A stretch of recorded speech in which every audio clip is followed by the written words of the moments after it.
Let me first show you how to draw and paint such a flower on silk, and then I will give you some tips on how to make a composition, in other words, how to place it on scarves. So this video will be good not only for beginners, but for anyone who paints silk. Well, first I adjust the size of the paper on which I will draw the flower to the size of the silk. You can measure it with a ruler and cut it off, but I usually just fold in the extra margins. There's no need for accounting precision here. By the way, if any of you know what this flower is called, please write in the comments, because I thought it might be good for a tutorial when I saw it, so I took a picture of it, but I have no idea what it's called. Unfortunately, my pencil is not very visible, so I'm going to move on to outlining the drawing with a marker. And this is so that the drawing can be seen through the silk. I always try not to repeat the petals, not to make them the same. Each petal is unique, different from the other, and I try to convey these differences. Even though they have common outlines, still some petals are longer, some are shorter, they have different tips, some of them lie on the top of others, there is a distance between some of them. All these details make the flower alive and interesting. In general, at this point I try to look closely at the reference, and if you want a grid pattern, here it is. Now I need to transfer the drawing to the silk. I flip the frame over, place the drawing face down and pin with pins.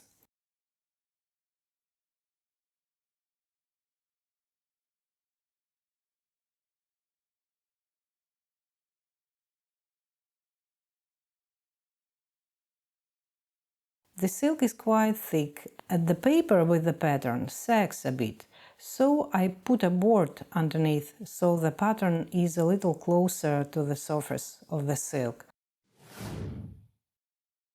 I always check to see how the resist is flowing, somewhere on the edge of the silk. This time a darker gray resist is needed, so I'm going to add some black resist to it. There are marabou resist, and I usually mix clear and black to get the gray color.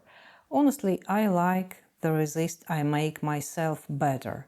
It doesn't wrinkle the silk. And there's a video on my channel on how to make the resist, if you happen to be interested.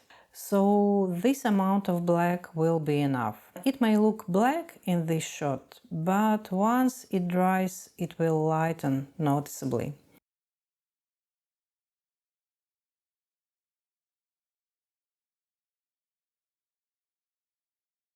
These are the gaps you shouldn't leave, otherwise the paint will bleed. At this stage I made a mistake. I didn't wait for the resist to dry and decided to remove the pattern.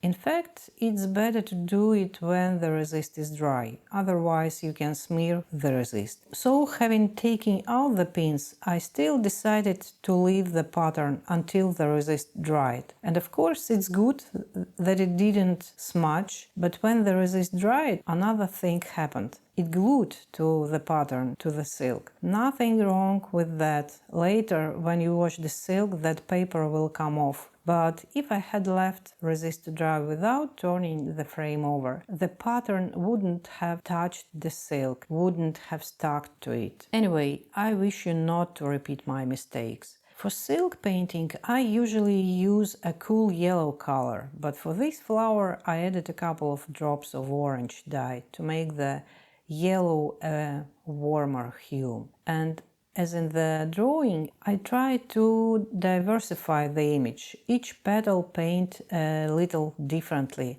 and to find gradations within each single petal.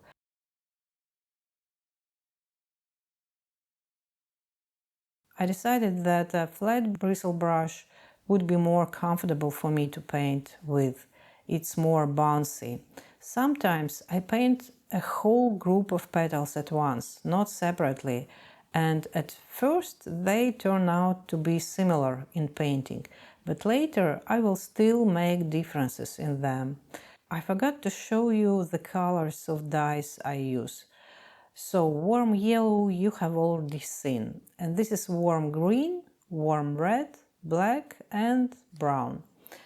A larger brush allows you to paint with larger, more dashing strokes and to paint with more integrity. It may seem that I am contradicting myself, that on the one hand I'm talking about variety and very fine subtle variations, and on the other hand about cohesiveness.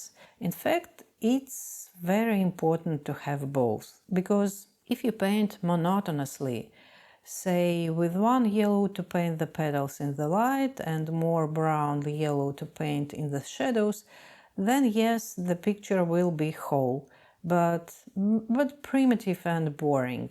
And vice versa, if you allow yourself to be carried away by details and variety, you can lose the overall impression of the flower, and it will be unclear what it is at all. So in this project, the large brush allows me to create an overall impression and large masses, and with the smaller brush I will be adding variety and detail. I purposely leave my palette in the frame so it's clear to see how the color mixes. I add in yellow, then red, then brown, then green, achieving different shades of yellow. Some of the petals are left pinkish. Now I'm going to fill in the middle of the flower. I honestly don't know how to do that. Afterwards, I could put yellow dots with a marker which gives a very dense color, but this time I'll do without markers. This is the mood today. Here's some porous paper to dry the brush on. And now I took a thin round brush again and I will paint small details, more carefully distribute dark spots on the petals, bring into the shade the petals that lie in the background, and the flower immediately comes to life, gains its volume, and especially when you add thin stripes of shadow. You know, your comments, likes and subscriptions are a great help in promoting my channel. I'm very interested in it now. I'm grateful to everyone who leaves their reactions under the video. You are great. Thank you.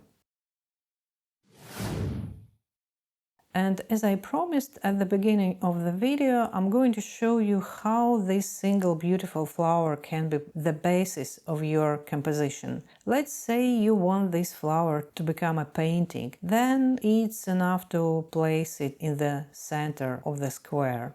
The background, of course, can be anything. I chose neutral gray, but it's not so important. If you want a square scarf, it's enough to draw the margins and also leave the flower in the center, no matter how big is your scarf. And on a long scarf, the flowers can be arranged in this way.